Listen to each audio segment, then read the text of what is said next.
Hello friends, आज हम पढ़ेंगे exact differential equation chapter 1 OD में हमारा लेक्चर नंबर 4। कि अब तक हमने रूल्स 1 और रूल 2 पढ़े थे कि अगर इक्वेशन एग्जैक्ट ना हो तो उसको सिंप्लीफाई कैसे करेंगे। तो देखते हैं आपकी बार एग्जैक्ट डिफरेंशियल इक्वेशन नहीं होगी या होगी, उसको कैसे सिंप्लीफाई करेंगे। तो देखिए हमारे पास एक डिफरेंशियल इक्वेशन गिवन है। अब देखिए ध्यान से, सबसे पहला स्टेप क्या होता है, compare this differential equation with M D X plus N D Y. तो ये वाली वैल्यू होती है एम। एम हो जाएगा आपके पास x square plus y square plus 2x। N हो जाएगा आपके पास 2y। तो क्या करना होता है हमें, m का partial derivative with respect to y करो। y करोगे तो क्या आ जाएगा 2y। With respect to x करो तो क्या आ जाएगा 0। तो कह सकते हो यहां से hence m by y is not equal to n by x। तो now equation number 1 is not exact differential equation. अब ये एग्जैक्ट तो नहीं है, तो इसको एग्जैक्ट बनाएंगे। एग्जैक्ट बनाने के लिए क्या करेंगे, multiply by an integrating factor. तो देखिए सबसे पहली चीज रूल 1 हमने पढ़ा था। रूल 1 में देखिए होमोजीनियस है 2 डिग्री 2 डिग्री 1 डिग्री। तो जो रूल 1 था कि होमोजीनियसिटी वाला, वो अप्लाई नहीं होगा। देखिए चीजों को ना हम ध्यान से सीखेंगे, एक एक स्टेप करके सीखेंगे, तो लास्ट में आपको लगेगा कि ये चैप्टर तो बहुत ही आसान था। अब देखिए रूल्स 2 पे चले। रूल 2 में क्या था हमारे पास, यहां से y कॉमन निकाल, y कॉमन ही नहीं आएगा तो हमारे पास वो टर्म ही नहीं बची, तो रूल 2 भी फेल हो गया। तो नेक्स्ट रूल 3 पे चलते हैं। देखिए रूल 3 हमारे पास क्या है, रूल 3 में क्या करना है हमने, इसमें से इसको माइनस करना है। m बाय y जो डेरिवेटिव निकला है उसमें से n बाय x को माइनस करना है। कर दो, जिस जो लास्ट में माइनस करा है उसी से डिवाइड करना है n से।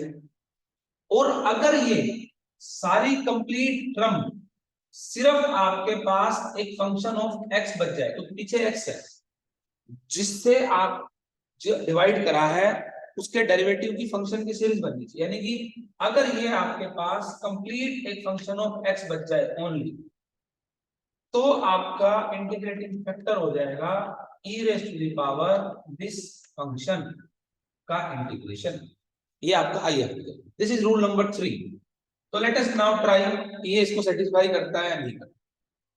तो नाउ डिफरेंस करो, यहां कर लेते हैं। नाउ इसमें m by y is 2y minus n by x is 0 divide by n is 2y cancel out 1 and 1 is a constant function, और कांस्टेंट फंक्शन को हम x का लिख सकते हैं। आप कहोगे सर कैसे लिख सकते हो ना, ये लो x की पावर 0, किसी की पावर 0 1 हो गया, तो ये function of x only.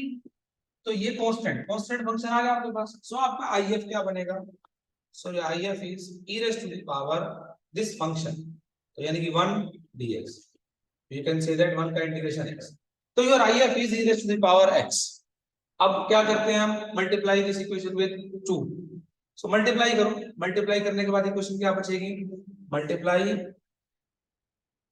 Equation 2 sorry equation 1 by IF करो, क्या बनेगी x square E X Y square E X 2x E X dx plus 2y E X dy equal to 0। ये आपकी क्वेश्चन नंबर 2 हो गई। चेक करो ये exact है या नहीं है। अब इसका m हो गया ये, इसका n हो गया ये। m का partial derivative with respect to y करो, y करोगे तो देखो यहाँ पे, अब क्योंकि ये x में है तो u इंटू v लग जाएगा, तो करो X square as it is E X का ई एक्स प्लस क्या करोगे अब आगे ई एक्स। अब देखो सॉरी आपको डेरिवेटिव करना है किसमें, y में। y में करना है तो x क्या रहेगा, कांस्टेंट 0 0। तो ई की एक्स का ई की एक्स, वाई स्क्वायर का ई की एक्स कॉन्स्टेंट है, तो 2y ई एक्स बच गया। नेक्स्ट में चलते हैं, n बाय x, तो 2y एज इट इज ई की एक्स का ई की एक्स। तो देखो दोनों में वैल्यू क्या आ गई, सेम। तो दोनों वैल्यू सेम हो गई, तो मैं कह सकता हूं इक्वेशन 2, ये दोनों इक्वल हो गए ना, is an exact differential equation. अभी एग्जैक्ट हो गई, अब एग्जैक्ट हो गई तो उसका सॉल्यूशन निकाल लो। सॉल्यूशन आप सबको सिखाया था, सॉल्यूशन आप कैसे निकालोगे। सॉल्यूशन निकालने के लिए क्या करेंगे, हमारे पास m और n है नीचे, ये रहे, हम इसको इरेज करेंगे, ठीक है। सॉल्यूशन का फार्मूला क्या होता है हमारे पास, solution is given by formula, आप लेक्चर नंबर 1 2 3 में डिस्क्रिप्शन में मिल जाएगा आपको, आप पढ़ सकते हैं। क्या था, इसका इंटीग्रेशन कर दो, अभी सिखाया था इस वाले में, करो इंटीग्रेशन। लेकिन उसमें क्या रखना है आपको, जब इसका इंटीग्रेशन करोगे m dx, तो y रखना है कांस्टेंट, और n की वो टर्म्स लेनी है जिसमें x ना हो, नॉट इंक्लूडिंग x, c। चलो m करो, x square E X, Y square E X, 2x E X, integration dx, y as a constant, n की टर्म में ऐसा कोई है ही नहीं जिसमें x ना हो, तो 0 c।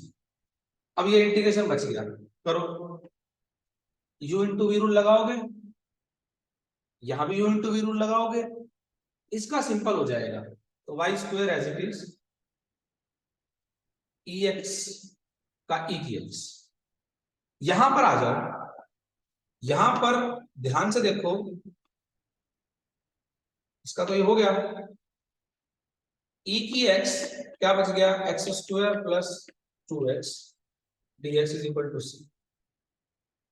अगर आपको थोड़ा बहुत इंटीग्रेशन के बारे में पता हो, तो इंटीग्रेशन का एक फॉर्मूला होता है, ई की एक्स फंक्शन और उसका डेरिवेटिव, अगर फंक्शन और उसका डेरिवेटिव हो ई की एक्स के साथ और इंटीग्रेशन हो, तो आंसर आ जाता है ई की एक्स और फंक्शन, ठीक है।